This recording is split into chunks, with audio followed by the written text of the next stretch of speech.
Hello everybody and welcome back to my channel. In today's video, we are going to be talking about how to start sewing in 2022. Now, I'm definitely not an expert. I only started sewing about a year ago, and honestly, I just learned from trial and error, which I think is the most fun way to learn because I'm personally not into being told what to do. I just kind of like to make it up and figure it out on my own. But here's me being a hypocrite and giving you some tips on how to begin sewing this next year. First, people will claim that you should just take a basic sewing class, but that's not necessary because with the internet, you can literally learn so many things. I have learned how to crochet, how to paint better, how to sew, different techniques. So you definitely don't have to take a class. I understand people, if they want an instructor, they want someone to give them personal feedback, then that might be for you, but it's definitely not something that is necessary. This is also something that may help you, but it's not quite necessary,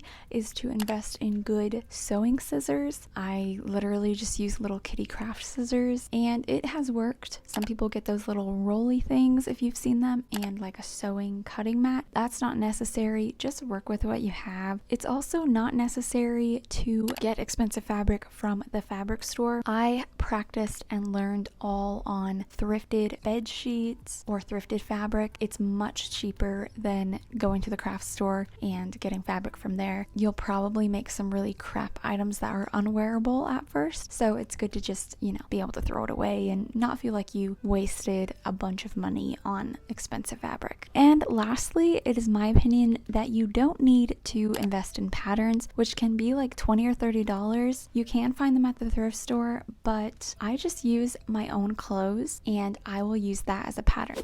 Now we're going to go into a few tips. One thing that you will definitely run across is your thread getting jammed or stuck in your sewing machine. And the number one thing to do when that happens is to unthread the machine and rethread it. And honestly, sometimes if that is happening, then I'll just take a break for a couple days because I get so frustrated that it's not working, and then it magically fixes itself. My next tip is to make sure that you're using the right stitch. Now what I mean by this is just get to know your machine as much as you can. There are different stitches like a zigzag stitch, there are straight stitches, ones that are smaller and closer together. Honestly, I don't use these weird funky ones, but it's really important that you're using the correct one because I have made a whole garment of clothing and I go out to wear it, or I wash it in the washing machine and I did not use a tight enough stitch and it just falls apart, which is really sad. So make sure that you're using the right stitch. Now I'm just going to teach you 3 simple ways that you can gather your fabric, and this will open so many possibilities to making clothes. The first one is by using an elastic. So as you can see here, I just have an elastic band. No, it's not a rubber band like I was showing you in those pictures. It is an actual sewing elastic. What you do is you just pin it to one side of your fabric. Ideally, you would have the fabric cut out, and you want to make sure that the elastic is the same width around your arm or your waist, wherever you're using it. So you pin it to one side and then stick it on your sewing machine. Make sure that you are doing a back stitch to keep it in place. And as you sew the elastic onto the garment, you're going to stretch the elastic so that it will create a gathering effect. Here is the finished result. Obviously, don't use black thread and you want to do it a lot neater than I did here, but you get the point. It creates a gathering effect. The next technique is called shearing. What you're going to want for this is this different type of thread. It is stretchy thread, and you can find this in any craft store thread aisle. This thread's not as fun to use because you can't use your machine to wind the bobbin. You have to do it by hand.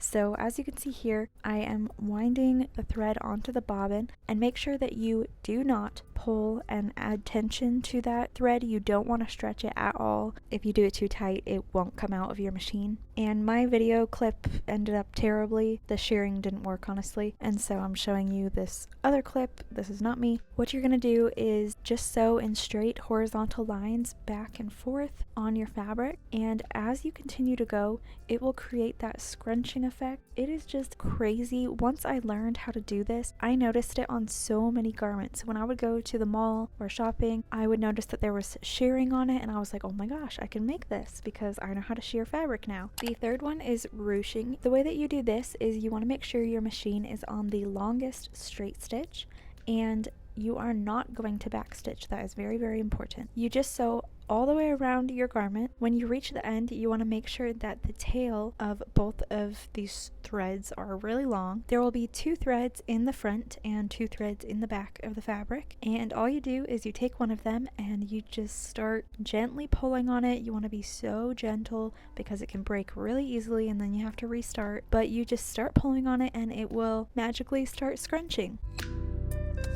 Ta-da! So here are some beginner things that you can make. I have made a bunch of different shorts, and I got all of these fabrics, as I said before, at the thrift store. I just used some overalls that I have since they are very oversized. I'll use that as a pattern. That takes into account the seam allowance. I made this sweatshirt dress that was really easy. I made these scrunchy headbands, which you literally only need to sew a straight line for it to look good. And another easy thing is just making your own little patch out of some scrap fabric and sewing it onto an existing item of clothing. It'll teach you how to maneuver the sewing machine in different ways, and you can make a one-of-a-kind patch. Lastly, there are a few channels that I have learned tons from by just watching their tutorials. Even if I'm not planning on recreating it, I love to watch just to get some tips on how they sew things, and you can learn a lot from just watching others. So people that I regularly watch is Allie from Paper Stars, The Essentials Club, and Jenna Phipps. I will leave all of their channels linked down below. Anyway, I hope this video has motivated some of you to start sewing in 2022. It is really fun and you can improve massively in just a short time. Just remember that when you first start sewing, you will probably suck. I made tons of things that were garbage, that didn't fit me, were definitely unwearable outside of the house, but you just have to keep practicing, and over time you will be able to make things that you can wear and they'll be one of a kind, which is why I love making my own clothes, because no one else will have what you're wearing. Remember that you don't need expensive things like mannequins or expensive scissors, patterns. Even if you don't have a sewing machine, it's very doable to just learn how to hand sew, although it does take a lot longer. Make sure to subscribe to my channel if you guys want to see more, and give this video a thumbs up. I will definitely be doing some sewing this year. I would love it if you would follow along, and I will talk to you guys later. Bye.